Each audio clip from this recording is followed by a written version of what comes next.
प्यारे बच्चों, समुच्चय, समुच्चयों के भी उपसमुच्चय, घात समुच्चय, समुच्चयों का अंतर, दो समुच्चयों का सम्मिलन यानी यूनियन, दो समुच्चयों का इंटरसेक्शन यानी सर्वलेस ज्ञात करने के पश्चात आज हम सीखते हैं समुच्चय का पूरक क्या होता है। आपने सार्वत्रिक समुच्चय पढ़ा है जिसे हम यू से लिखते हैं और उस यू में सवाल से संबंधित जितने भी अवयव हैं उन सब अवयवों का हम मान लेते हैं कि ये एक समुच्चय है। ऐसे ही अगर हम ए एक समुच्चय मान के चलते हैं तो ए में कुछ अवयव होंगे।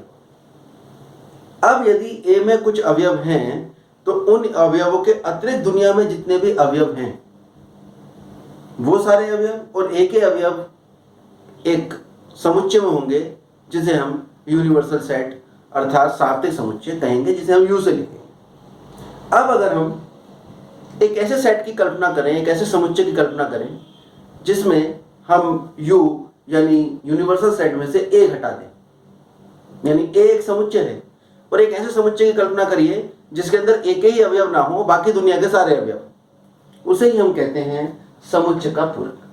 तो किसी समुच्चय ए का पूरक लिखने का तरीका ए के ऊपर एक छोटा सा डैश लगा देते हैं। परिभाषा से पहले हम समझते हैं कि यदि किसी समुच्चय में कोई अवयव है तो उसके पूरक में वो अवयव नहीं होगा। तो वो अवयव कहां होगा? वो अवयव होगा यूनिवर्सल सेट के। यानी पूरक सेट की परिभाषा हुई एक ऐसे अवयव जो पूरक सेट में तो हैं लेकिन वो सारे अवयव ए में नहीं। और थोड़ा सा इस पर स्पष्ट कर देते हैं, ए का कॉम्प्लीमेंट यानी ए का पूरक होगा यू में से ए हटा दीजिए, ये बिल्कुल स्पष्ट हो गया। यहीं से जनरल भाषा में बच्चों को समझाया जाता है कि ए का पूरक होगा यू में से ए को निकाल दीजिए। अब यदि हम इसे वेन डायग्राम से समझे तो रेक्टेंगल में हमने ए बनाया, ये जो गोल घेरा है ये बता रहा है ए के अवयव इसके अंदर लिखें, बाकी ए से बाहर जितने अवयव है वो ये है। तो ए का कॉम्प्लीमेंट होगा, ए को छोड़कर इस घेरे से बाहर आ जाइए, ये सारे जितने भी हमने शेड किया है ये सब ए का कॉम्प्लीमेंट होगा यानी ए डैश होगा। अब यदि इसके कुछ गुणधर्मों पर विचार करते हैं, पूरक नियम किसे कहते हैं? पूरक नियम है कि अगर हम किसी समुच्चय ए का यूनियन उसी समुच्चय से के पूरक से निकालें, किसी समुच्चय का यूनियन उसके पूरक से निकालें, ये यू यूनिवर्सल सेट वाला नहीं है, ये यूनियन वाला है, सम्मिलन जिसे कहते हैं। तो ए में वो अवयव होंगे जो ए में है और ए डैश में वो अवयव होंगे जो ए में नहीं है। और जब हम इनका यूनियन लेंगे तो एक ऐसा सेट आएगा जिसमें ए के भी अवयव होंगे और वो अवयव भी होंगे जो ए में नहीं है। इसका अर्थ ये हुआ ये तो यूनिवर्सल सेट निकल के आ जाएगा, यानी दुनिया के सारे अवयवों को आपने संकलित कर लिया। एक सेट ए में कुछ अवयव हैं और ए डैश में जो ए में नहीं है वो सारे अवयव हैं, तो इनका अगर यूनियन निकालेंगे तो यू आ जाएगा। इसी में अगर हम ए इंटरसेक्शन ए डैश निकालें, ए में अवयव है जो ए में अवयव है और ए डैश में अवयव है जो ए में नहीं है, यानी इनका अगर इंटरसेक्शन निकालेंगे तो दोनों में कोई भी कॉमन एलिमेंट नहीं आएगा। इसका अर्थ ये हुआ कि ये रिक्त समुच्चय। इसके बाद है डी मॉर्गन नियम। डी मॉर्गन नियम दो हैं। ए यूनियन बी का अगर मैं कॉम्प्लीमेंट निकालता हूं यानी पूरक निकालता हूं तो वो आता है A complement intersection B complement. दूसरा नियम है ए इंटरसेक्शन बी कॉम्प्लीमेंट अगर हम निकालेंगे तो ये आएगा A complement union B complement. बहुत आसान है इसको समझना। यूनियन इंटरसेक्शन में बदला, दोनों पे डैश लग रहा है, और अगर इस पूरे के इंटरसेक्शन पे डैश है तो इंटरसेक्शन यूनियन में बदला, दोनों में डैश लग रहा है। इनको बहुत आसानी से आप वेन डायग्राम से सिद्ध भी कर सकते हैं। अगर वेन डायग्राम में देखें, ये ए है, ये बी है, हमें निकालना है ए यूनियन बी का कॉम्प्लीमेंट। तो ए यूनियन बी ये पूरा हो गया, ए के अवयव बी के अवयव पूरा रीजन आ गया, और इसका कॉम्प्लीमेंट इसको छोड़कर बाकी सब, तो यानी ये वाला भाग आ गया जो मैं शेड करता, यानी ए यूनियन बी छोड़ के बाकी सारा कुछ। अब देखते हैं ए डैश क्या होगा। एक और वेन डायग्राम बना लेते हैं। ये ए है और ये बी है। ए डैश होगा ए को छोड़ के बाकी सारा, और बी डैश होगा बी को छोड़कर बाकी सारा। ए डैश हो गया ये ए को छोड़कर सारा, ये मैं इस तरह की ऑब्लिक लाइन से दिखा रहा हूं, और बी डैश होगा ये बी को छोड़कर बाकी सारा। ए को छोड़ के सारा जो है ये भी बी भी आ जाएगा उसमें, और बी को छोड़कर जो सारा निकालेंगे वो ये आ जाएगा। इसमें ए भी इंक्लूड होगा। जब मैं इनका इंटरसेक्शन निकालूंगा दोनों का, ए डैश हुआ ए को छोड़कर सारा, उसमें ये वाला भाग भी होगा, और बी डैश होगा बी को छोड़कर सारा, जिसमें ये वाला भाग भी होगा। तो जब मैं इनका इंटरसेक्शन यानी कॉमन पार्ट निकालूंगा तो यही वाला भाग निकल के आएगा जो एक्स क्रॉस से आपको दिख रहा है, और ये वाला भाग बिल्कुल इसी के बराबर है। इसका मतलब ये था ए डैश इंटरसेक्शन बी डैश, और ये था ए यूनियन बी डैश। इस तरह से वेन डायग्राम से आप दूसरा नियम भी आसानी से सिद्ध कर लेंगे, ये हम आपके लिए छोड़ रहे हैं।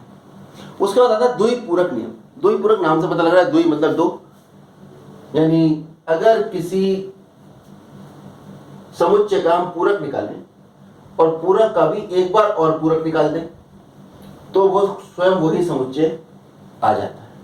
बहुत आसान है भाई। ए डैश कितना होता है u माइनस ए, और ए डैश का भी डैश निकालेंगे तो u में से माइनस कर दीजिए u माइनस ए। u माइनस ए क्या है? u माइनस ए के अवयवों को छोड़कर बाकी सारे, और u माइनस ए के अवयवों को छोड़कर बाकी सारे जो अवयव है उसको फिर u में से घटा रहे हैं तो स्वयं ए ही निकल आएगा। इसको वेन डायग्राम से भी आप समझ सकते हैं। तो ये द्वि पूरक नियम कहलाता है। फाई डैश और u के नियम क्या है? अगर हम रिक्त समुच्चय का पूरक निकालते हैं तो परिभाषा से u माइनस फाई आना चाहिए। ये आपका पूरक ये u है जिसे हम यूनिवर्सल सेट कहते हैं। इसमें से अगर आप फाई निकालेंगे तो इस पर कोई प्रभाव नहीं पड़ेगा, ये u ही इसका आंसर आएगा, यानी फाई का कॉम्प्लीमेंट u आता है। लेकिन अगर हम u का कॉम्प्लीमेंट निकालेंगे तो आएगा u माइनस u। ये कितना आएगा? फाई। क्योंकि किसी समुच्चय में से अगर वही समुच्चय आप माइनस करेंगे तो उसका उत्तर रिक्त समुच्चय आता है। तो ये हमने पूरकों के गुणधर्म देख लिए। आइए इन पर आधारित सवालों पर विचार करते हैं।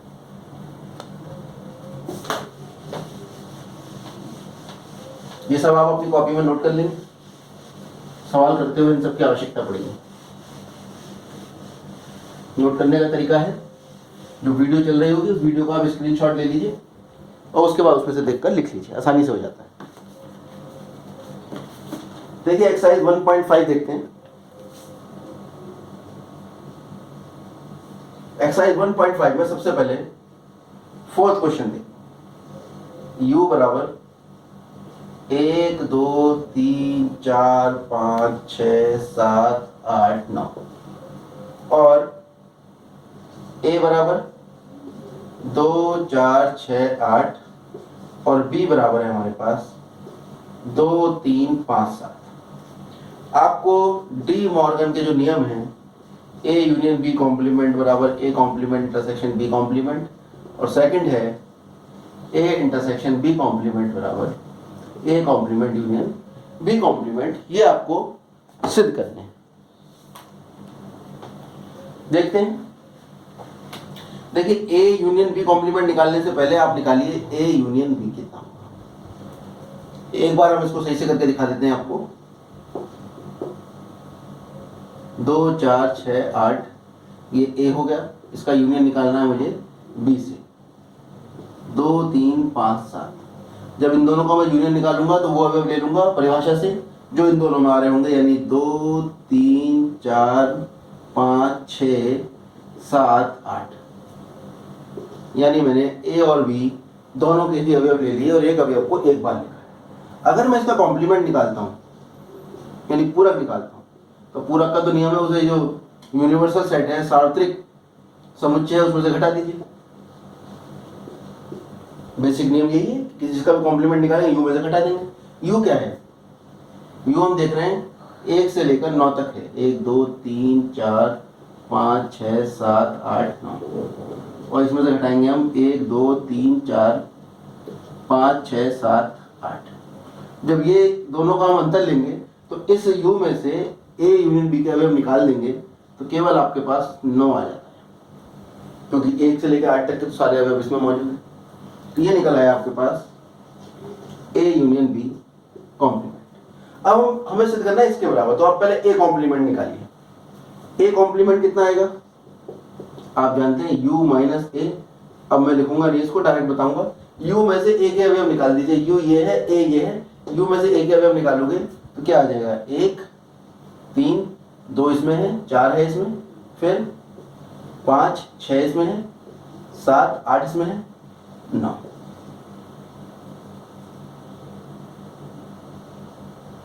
ये आपके पास ए कॉम्प्लीमेंट निकला है। इसी प्रकार आप बी कॉम्प्लीमेंट निकाल लीजिए।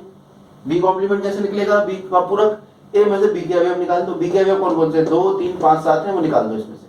तो क्या कौन से बचेंगे? एक बचेगा, 2 निकाल देंगे, 3 निकाल देंगे, 5 निकालेंगे, 7 निकालेंगे। 1 4 6 8 9,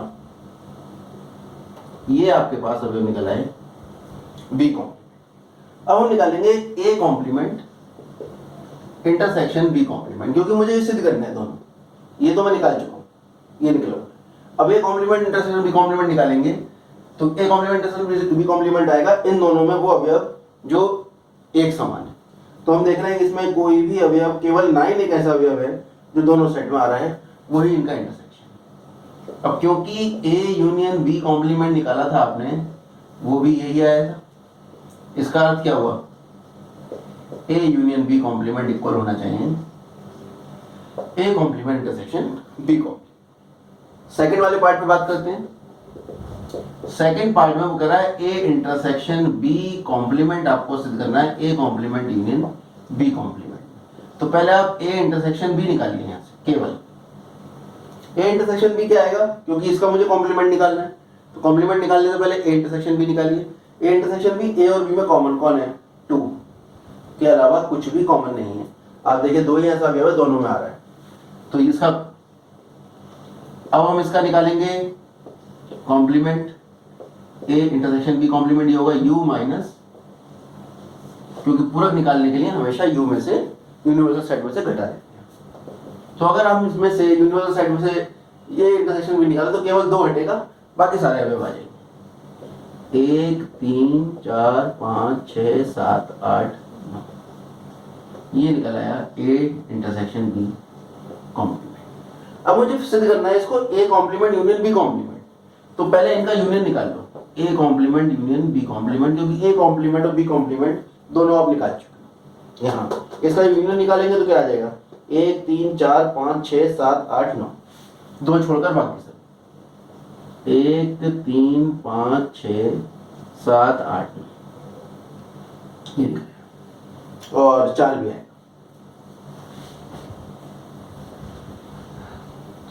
अब आप देखिए ए इंटरसेक्शन बी आपने निकाला था 2, और ए इंटरसेक्शन बी का कॉम्प्लीमेंट निकाला वो 1 3 4 5 6 7 8 9 है, और A complement union B complement आपने निकाला वो भी इतना है, और ये दोनों ही समुच्चय आपस में एक समान है, यानी set are equal. That's why A intersection B complement बराबर A complement union B complement. यही आपको सिद्ध करना है। इति सिद्धम, हेंस प्रूफ लिख लेंगे आप। ऐसे यहाँ पर जो हमने सिद्ध किया है यहाँ पर आप हेंस प्रूफ लिख लेंगे, इति सिद्धम। आगे देखते हैं। और इसमें से कोई सवाल हमें नहीं लग रहा कि आपको कराना चाहिए, आप सारे स्वयं कर सकते हैं। 5वां सवाल देख लेते हैं। कह रहा है वेन डायग्राम बनाइए। First A union B complement, अभी बना लेते हैं। तो ये यू है, ये ए है, ये B, A B, A union B, ये पूरा पोर्शन आ गया। ए और बी दोनों को मिलाकर यूनियन का मतलब होता है कि आप सबमिस लेते हैं, सारे अवयव उसके ले लेते हैं, और इसका डैश इसको छोड़कर बाकी सब, ये सारा। Second part A dash intersection B dash, A dash intersection B dash.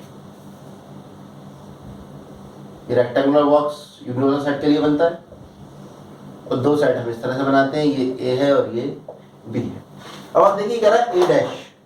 A dash क्या होगा? ए को छोड़कर बाकी सारा, यानी ए छोड़ दीजिए आप, और ए को छोड़कर ये जहां मेरा हाथ चल रहा है ये सारा पोर्शन जो है ए डैश हो जाएगा। बी का कॉम्प्लीमेंट, बी को छोड़ दीजिए, और बी को छोड़कर बी के गोले के बाहर जितना पोर्शन है वो सब बी डैश हो जाएगा। ये इसको छोड़ दीजिए बस।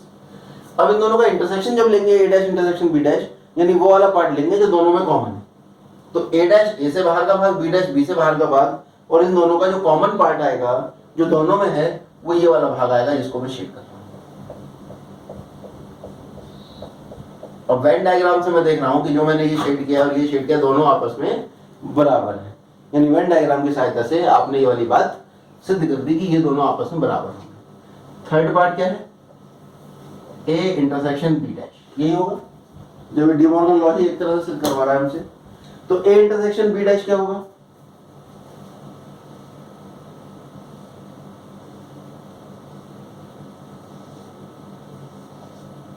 ये ए है और ये बी है। ए इंटरसेक्शन बी क्या होगा? ए और बी दोनों का बीच का पार्ट कॉमन, और इसका डैश का मतलब इसको छोड़कर बाकी सारा, तो ये आ गया, ये ऑब्लिक लाइन से मैं शो कर रहा हूं इसको।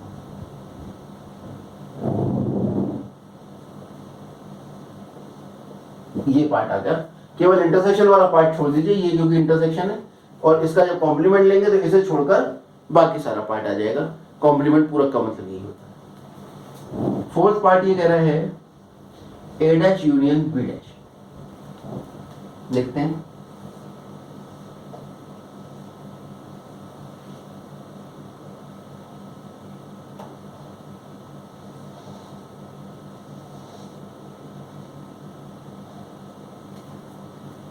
ए डैश क्या होगा? ए डैश होगा ए को छोड़कर बाकी सारा। बी डैश क्या होगा? बी को छोड़कर बाकी सारा। और जब हम इन दोनों का यूनियन लेंगे तो क्या आ जाएगा? ए को छोड़कर सारा भाग ये है सारा, और बी को छोड़कर सारा भाग ये है, यानी ए को छोड़ेंगे सारा भाग ये वाला आ जाएगा, और बी को छोड़ेंगे तो सारा भाग ये वाला आ जाएगा। अब आप देख लीजिए दोनों पार्ट बिल्कुल सेम है, तो ये दोनों भी आपस में बराबर होंगे। ये दोनों भी, इनको खोजा था डी मॉर्गन नाम के वैज्ञानिक ने, इसलिए नियम का नाम भी ये रख गया डी मॉर्गन नियम, डी मॉर्गन लॉ। ये डी मॉर्गन लॉ है जो इंटरसेक्शन को यूनियन में बदल देते हैं कॉम्प्लीमेंट की सहायता से, और यूनियन को इंटरसेक्शन में बदल देते हैं ऊपर वाले पार्ट में। तो इनको आप अच्छे से स्टडी कर लेंगे। आगे देखते हैं, अगला टॉपिक है हमारा दो समुच्चयों के सम्मिलन और समनिष्ठ पर आधारित व्यावहारिक प्रश्न।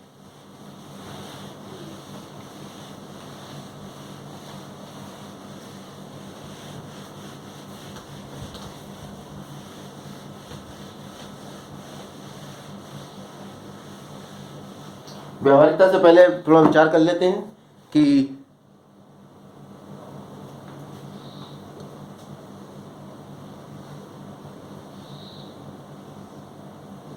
किस तरह की स्थितियां हम इस समुच्चयों की सहायता से उत्पन्न कर सकते हैं, उन पर विचार कर सकते हैं। ये ए है, ये बी है, ये वाला जो भाग है बीच वाला, ये है ए इंटरसेक्शन बी, यानी ए और बी दोनों का इंटरसेक्शन। ये वाला जो भाग है, अगर मैं इसमें से केवल इस भाग की बात कर रहा हूं जहां मेरा हाथ चल रहा है, ये भाग बी का भाग है जिसमें ए का भाग कोई नहीं है, इस भाग को हम कह सकते हैं बी में से ए का भाग निकाल दीजिए। और ये वाला जो पार्ट है, इसको केवल ये जो मेरा हाथ जहां चल रहा है, ये वो पार्ट है जिसमें ए का पूरे पार्ट में से बी वाला पार्ट मैंने निकाल दिया, तो ये पार्ट होगा आपका ए माइनस। और मैं देख रहा हूं कि a minus b union b minus a union a intersection b, अगर मैं देख रहा हूं तो ये निकल कर आ रहा है पूरा a यूनियन b, यानी इस पूरे का। ये आपने यहां देख लिया। इसी को अगर मैं दूसरे तरीके से लिखना चाहूं तो मैं इसको ऐसे भी लिख सकता हूं,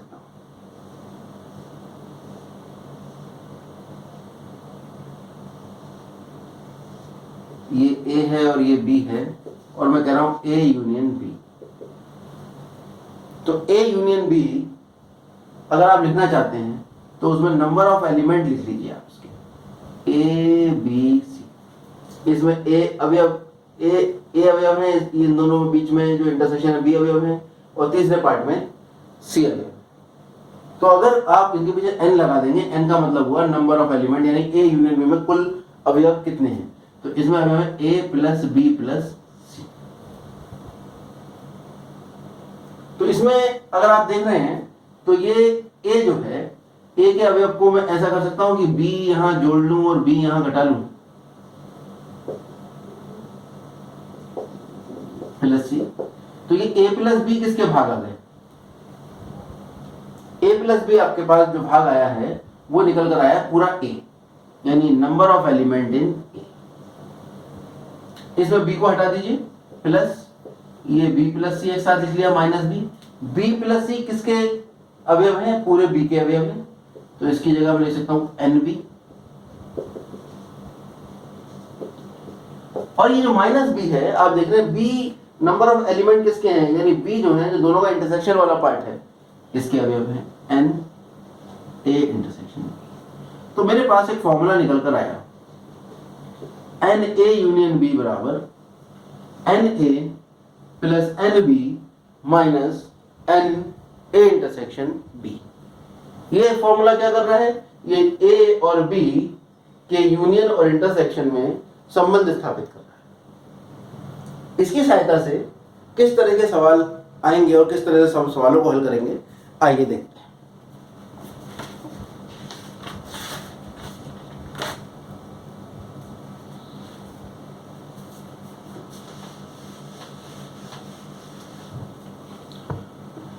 हम एक्सरसाइज 1.6 का पहला ही क्वेश्चन देखते हैं। बहुत ही इंटरेस्टिंग क्वेश्चन है, साधारण जीवन से संबंधित क्वेश्चन होते हैं। ये कह रहे हैं कि x एक समुच्चय है जिसके अंदर जो अवयव हैं वो 17 हैं, y एक समुच्चय है जिसके अंदर अवयव हैं 23, और nx यूनियन y, इन दोनों का जब यूनियन निकालते हैं तो उसमें अवयव आते हैं 38। अब आप बताइए x इंटरसेक्शन y, इसमें कितने अवयव होंगे? तो बहुत आसान है, हम यूनियन और इंटरसेक्शन में किस तरह संबंध रख सकते हैं, x यूनियन y, और इसमें जब हम नंबर ऑफ एलिमेंट निकालेंगे तो इस फॉर्मूले के आधार पर पहले nx आएगा, जैसे na आता था nb आता था, अब n की जगह x आ रहा है और b की जगह y आ रहा है, nx इंटरसेक्शन y। तो हम देख रहे हैं nx कितना है 17, ny कितना है 23, और n इंटरसेक्शन y कितना है, यही तो हमें ज्ञात करना है, और इनका यूनियन कितना दे रखा है हमें 38। तो ये आ जाएगा 38 माइनस 23 और 7 को जोड़कर इधर ट्रांसफर कर दीजिए, 7 3 10, 2 1 3 और 1 4, माइनस रह जाएगा यहाँ n इंटरसेक्शन, ये माइनस 2 आ गया, ये माइनस n इंटरसेक्शन y आ गया, x इंटरसेक्शन y, माइनस से माइनस कैंसिल होकर x इंटरसेक्शन y का मान हमने निकाल दिया है। तो यही हमारा आंसर है। अगले प्रश्न पर बात करते हैं।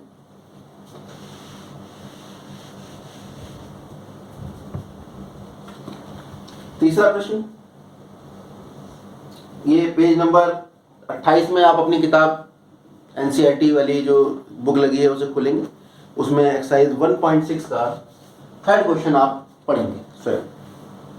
कह रहे हैं 400 व्यक्तियों के समूह में, यानी टोटल 400 व्यक्ति हैं, 250 बच्चे हिंदी पढ़ते हैं और 200 बच्चे अंग्रेजी बोल सकते हैं। कितने व्यक्ति हिंदी तथा अंग्रेजी दोनों बोल सकते हैं? सवाल आपको समझ में आ गया होगा। कुल छात्र कितने हैं हमारे पास? कुल छात्र हैं 400। इसमें हिंदी बोलने वाले कितने हैं?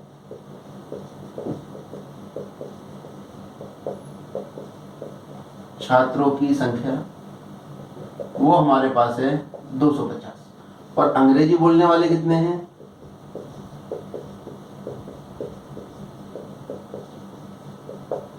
थोड़ा राइटिंग जल्दी जल्दी लिखने में ऐसा हो रहा है, आप एडजस्ट कर लीजिए उसको, वरना समय खराब होता है। अब ये कह रहे हैं कि कितने व्यक्ति हिंदी तथा अंग्रेजी दोनों बोल सकते हैं, क्योंकि ऐसी भी स्थिति होगी कि कोई बच्चा दोनों भाषाएं बोलता होगा, कोई केवल इंग्लिश बोल रहा है, कोई केवल हिंदी बोल रहा है। अब बच्चे 400 हैं, जब 400 छात्र हैं और इसने कह दिया कि कुल 400 छात्रों में से, इसका मतलब 400 छात्र या तो हिंदी बोलते हैं या अंग्रेजी बोलते हैं या दोनों बोलते हैं, कोई भी गूंगा नहीं है, और ना ही कोई ऐसा है कि जो इनके अतिरिक्त किसी और भाषा को बोलता हो। अब हम यहाँ मान लेते हैं, माना समुच्चय x किसका है? हिंदी बोलने वाले छात्रों का समुच्चय।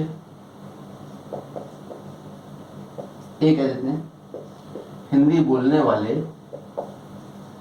छात्रों का समूह या समुच्चय है, और समुच्चय B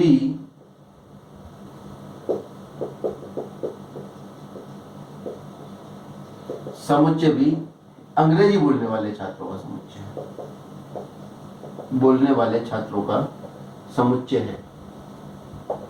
लिख लेंगे आप स्वयं, डैश का मतलब नीचे कॉपी हो गया। अब अगर मैं ये कहता हूं NA, तो क्या कहा मैंने समुच्चय की भाषा में? A के अवयवों की संख्या। A क्या है? वो समुच्चय है जो हिंदी बोलने वाले छात्रों का समुच्चय। हिंदी बोलने वाले कितने छात्र हैं? 250, यानी NA हो जाएगा 250। कोई ज्यादा बड़ी बात नहीं है, समझ गए होंगे आप। नहीं समझे तो फिर समझिए। B क्या है यहां पर? B है अंग्रेजी बोलने वाले छात्रों का समुच्चय। NB क्या है? Number of element in B, यानी B के अवयवों की संख्या। B कौन सा समुच्चय? जो अंग्रेजी बोलते हैं। अंग्रेजी बोलने वाले में समुच्चय में कौन से बच्चे होंगे? जो अंग्रेजी बोलते हैं। कितने बच्चे अंग्रेजी बोलते हैं? 200। इसका मतलब B के अवयवों की संख्या हो जाएगी 200। इसके बाद NA union B। A union B का मतलब क्या होगा? यूनियन का मतलब होता है या, ये आप और नोट कर लीजिएगा। यूनियन का मतलब होता है या, और इंटरसेक्शन का मतलब होता है और, या और। A या B हिंदी बोलते हैं या अंग्रेजी बोलते हैं। ऐसे कितने बच्चे हैं जो हिंदी या अंग्रेजी बोलते हैं? तो 400 बच्चे हैं जो हिंदी या अंग्रेजी दोनों में से कोई एक भाषा बोलते हैं, या दोनों भी भाषा में बोलते हैं। तो ये बच्चे हो गए 400। आपको कौन से छात्र निकालने हैं? आपको ऐसे बच्चे निकालने हैं जो हिंदी तथा अंग्रेजी दोनों बोल सकते हैं। तो NA इंटरसेक्शन B तथा या और, इंटरसेक्शन का मतलब। तो NA इंटरसेक्शन B मतलब A और B। A है हिंदी बोलने वाले, B है अंग्रेजी बोलने वाले। हिंदी और अंग्रेजी दोनों बोलने वाले छात्रों की संख्या, ये हमें ज्ञात करनी है। तो सूत्र हमारे पास है, क्या है सूत्र? NA यूनियन B बराबर NA plus NB minus NA intersection B। जो मान जहां जहां वहां फिट कर दीजिए। NA यूनियन B का मान हमारे पास है 400, NA का मान है हमारे पास 250, NB का मान है 200 माइनस NA इंटरसेक्शन B के बारे में कोई जानकारी नहीं। इसको इधर ले आइए, प्लस में हो जाएगा ये, और 400 प्लस का था, इधर जाकर माइनस का। ये दोनों जुड़कर हो गए आपके 450 माइनस 450।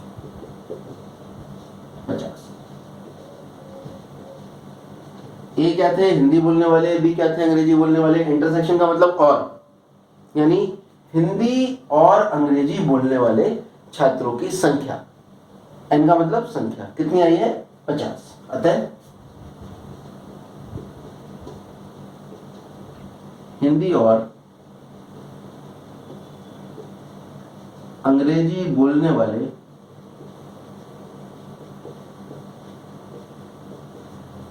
छात्रों की संख्या आपके पास कितनी है? 50 है। यही आपका प्रश्न था जिसे आपको हल करना था।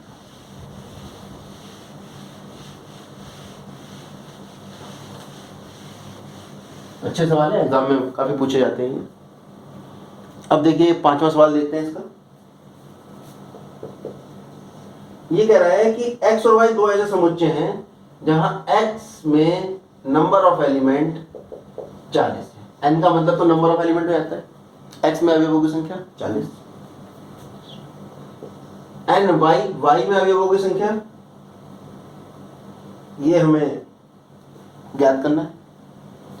x यूनियन y में अवयवों की संख्या,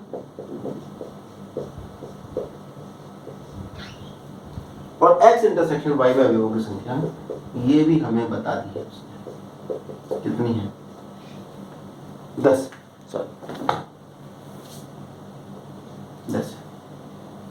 और आपको इस बार y निकालना है। सूत्र क्या है आपके पास? अगर दो समुच्चयों का यूनियन आपके पास है, उसका उत्तर आएगा पहला समुच्चय के अवयवों की संख्या, दूसरे समुच्चय के अवयवों की संख्या माइनस x इंटरसेक्शन y। तो यूनियन में कितने अवयव है आपके पास? 60। nx कितने हैं? 40 प्लस ny कितने हैं? वही तो हमें पता करने हैं, माइनस इंटरसेक्शन कितना है? 10। तो ये हो गया 60 बराबर 50 प्लस एंड वाई।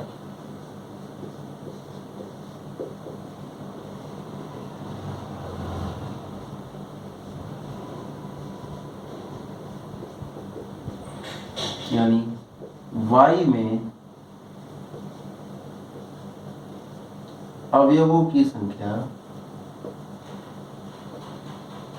10 आपके पास आ जाए।